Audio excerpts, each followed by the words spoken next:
Hello प्यारे बच्चों, दिशा दृष्टि यूट्यूब चैनल पे आप सभी का एक बार फिर से स्वागत है। हरियाणा कौशल रोजगार निगम की ताज़ा अपडेट के आपके सामने आए हैं। देखिए, अभी इलेक्शन पूरी तरह से कंप्लीट भी नहीं हुआ है, सिर्फ हरियाणा में इलेक्शन हुआ है और अभी आचार संहिता हटी भी नहीं है, उससे पहले ही अपडेट आनी स्टार्ट हो चुकी हैं। जैसा कि आप जानते हैं, जैसे जैसे रुझान वोटिंग के दिखते रहेंगे कि बीजेपी अगर सरकार में तीसरी बार आती है तो बहुत सारी अपडेट लोगों को मिलने वाली है, स्पेशली कर्मचारियों को तो बहुत ज़्यादा मिलने वाली है। खुशखबरी उनके लिए जो अभी HKRN में काम कर रहे हैं, यानी कॉन्ट्रैक्ट पे भी काम कर रहे हैं, उनके लिए बहुत अच्छी खबर है।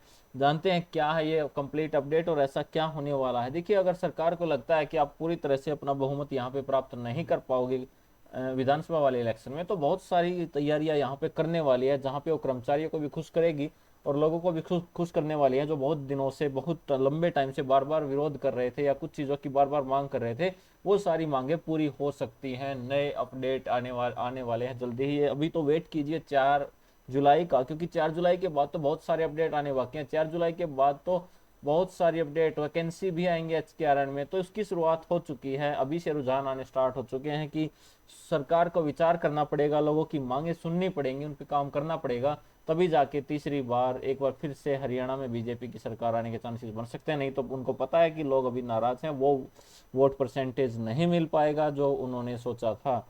बात करते हैं क्या है पूरी खबर। देखिए, विधानसभा चुनाव से पहले कच्चे कर्मचारियों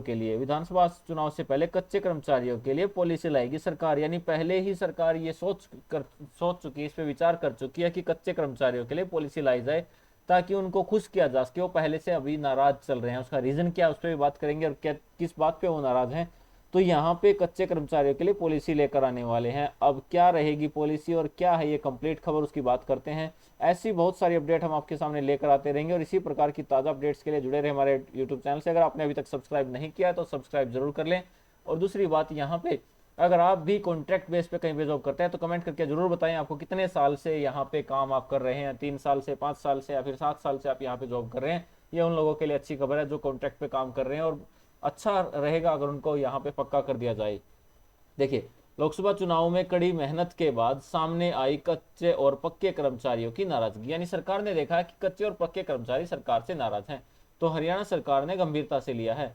मतदान के बाद से मुख्यमंत्री नायब सिंह सैनी ने कच्चे और पक्के कर्मचारियों का डाटा तलब किया, यानी उनका डाटा तैयार किया गया है। हरियाणा सरकार विधानसभा चुनाव से पहले कच्चे कर्मचारियों के लिए बड़ी घोषणा कर सकती है। उनको लगता है कि उनको लुभाने के लिए बड़ी घोषणा करनी ही पड़ेगी, तभी उनके वोट परसेंटेज और वोटिंग बढ़ सकती है।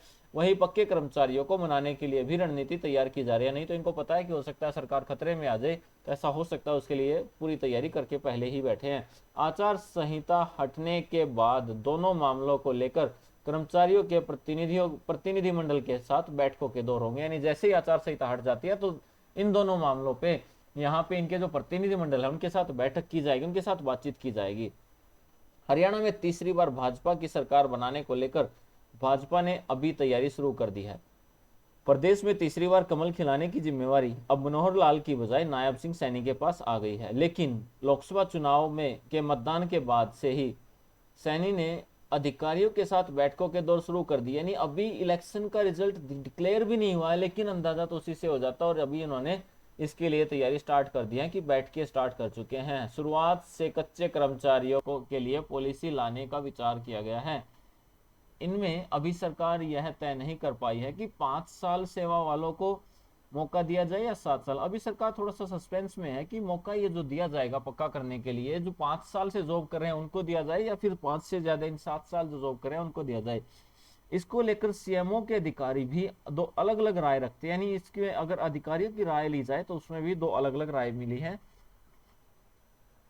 पहली, अगर 5 साल सेवा वालों को पक्का किया गया है तो इनकी संख्या 1.5 लाख के पास जाएगी, यानी अगर 5 साल की कंडीशन रखते हैं,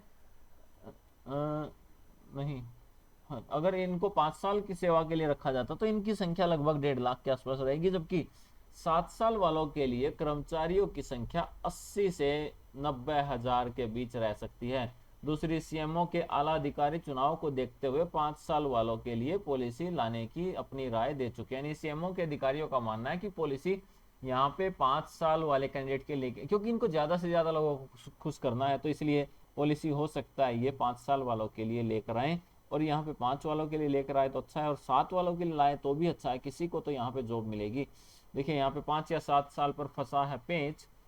और प्रदेश में 1.5 लाख से अधिक कच्चे कर्मचारी कई साल से जो रहे बाट। और यहाँ पे अगर बात करें तो ऐसा क्यों हुआ, ऐसा सरकार को क्यों सोचना पड़ा, इसकी बात करते हैं। कच्चे कर्मचारियों को पक्का कराने के लिए कई बार हो चुके आंदोलन। कच्चे कर्मचारियों को पक्का कराने के लिए कर्मचारी संघ और कच्चे कर्मचारी कई बार आंदोलन कर चुके हैं। खासकर नगर पालिका, राजस्व विभाग, शिक्षा विभाग, हरियाणा शहरी विकास प्राधिकरण, स्वास्थ्य विभाग के कच्चे कर्मचारियों की संख्या अधिक है। सबसे अधिक संख्या आंदोलन सफाई कर्मचारियों का रहा है। ठेकेदारों के माध्यम से लगे कर्मचारी पिछले 5 साल से लगातार सड़कों पे हैं और कई बार स्थानीय निकाय मंत्री के आवास पर धरना दे चुके हैं। इसके अलावा 12,500 अतिथि अध्यापक भी हैं। 14 साल से पक्के होने की बाट जो रहे हैं, यानी 14 साल से वेट कर रहे हैं कि कब इनको पक्का किया जाए। हालांकि सरकार की तरफ से कई बार उनके वेतन में बढ़ोतरी की जा चुकी है और अन्य सेवाएं देने पर भी विचार किया जा रहा है। बावजूद इसके पक्की नौकरी के लिए आज भी अतिथि अध्यापक सड़कों पे हैं। तो ये जो विरोध यहाँ पे किए गए, इसकी वजह से भी सरकार सोचने पे मजबूर है।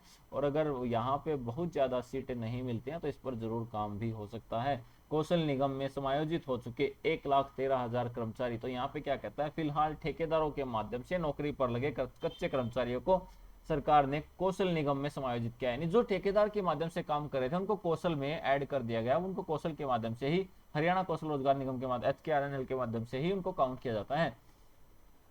1,13,000 कर्मचारियों को यहाँ पर समायोजित किया गया है, जबकि काफी संख्या में ऐसे कर्मचारी हैं जो अभी तक इस योजना से नहीं जुड़ पाए हैं। पॉलिसी के तहत राज्य के आउटसोर्सिंग पॉलिसी 1 और पॉलिसी 2 के लिए तहत भर्ती हुई है।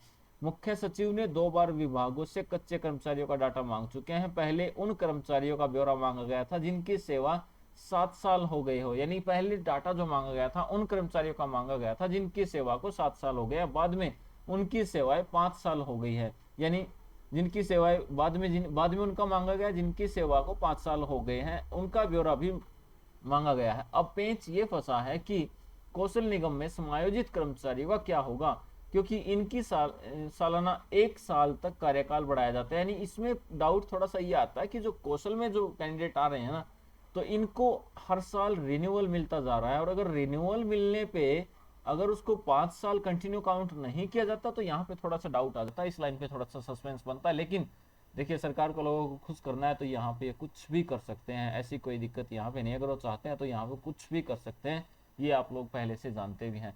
पक्के कर्मचारी कर रहे हैं OPS की मांग। हरियाणा में 2,70,000 से अधिक पक्के कर्मचारी हैं।